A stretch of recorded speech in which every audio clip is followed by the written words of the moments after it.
And we'll be right back. And don't touch that dial. Here you go. The music.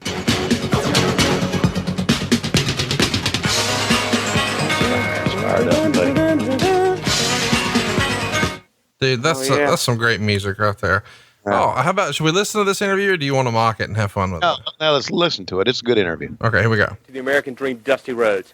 He has been out celebrating, thinking that he put Dusty out of wrestling, but Dusty is going to be back November 3rd, Mr. Flair. David, contrary to what you might believe, I've been defending the most prestigious trophy in all of professional sports around the world, from Tokyo to Cleveland, Ohio, to Greensboro, North Carolina, to Chicago, Illinois. I've been defending what you people out there know to be the World Heavyweight Wrestling Championship, because I am the world champion. Just one, and I'm the man. And David, if you're going to jump on Dusty Rhodes' bandwagon, that's fine with me. It doesn't upset me at all. You see, you seem to forget. Now, you're interviewing me. You seem to forget that I'm a very intelligent man. College educated. My father, one of the greatest physicians in the whole state of Minnesota. So I know that Dusty Rhodes, regardless of the rumor, and the rumor right now is that he's going to wrestle November 3rd in Atlanta, I know it's medically impossible for him to compete in the toughest sport in the world, professional wrestling, with a broken foot. There's no way it's mended. Look at Keith Byers, the great All-American tailback of the Ohio State Buckeyes. He came back, and they carried him off the field yesterday versus the Minnesota Gophers. So Dusty Rhodes and David Crockett and anybody else out there that doesn't think Ric Flair got the job done, think about Keith Byers, because he was going to be the Heisman Trophy winner. And now he's just another guy looking, hoping to come back in the future.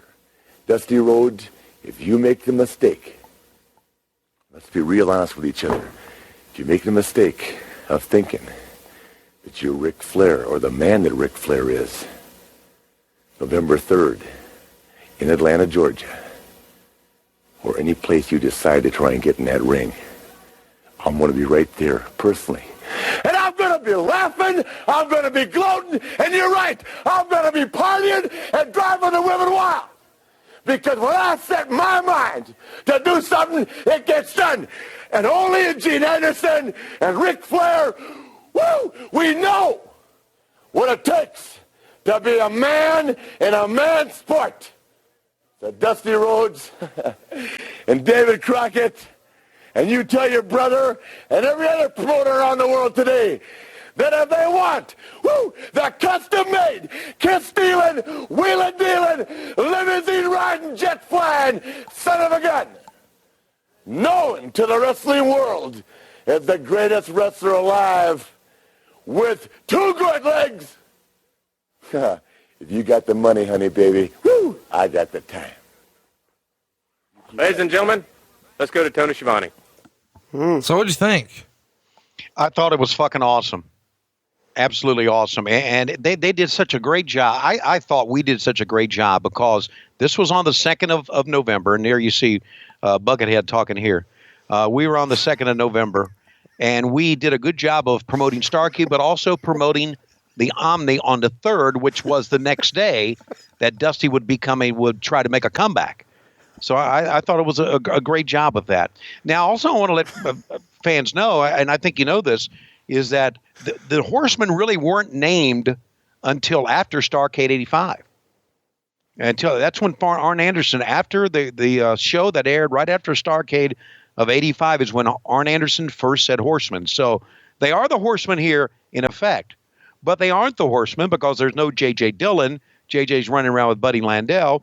They're just Arn, and there's Ole, and there's Tully and Rick. So we're right on the edge of the Horsemen. By the way, let me just mention Arn Anderson right here wearing a pinky ring, 2 gold chains, got a gold bracelet, got a gold watch, wearing shades in his underwear.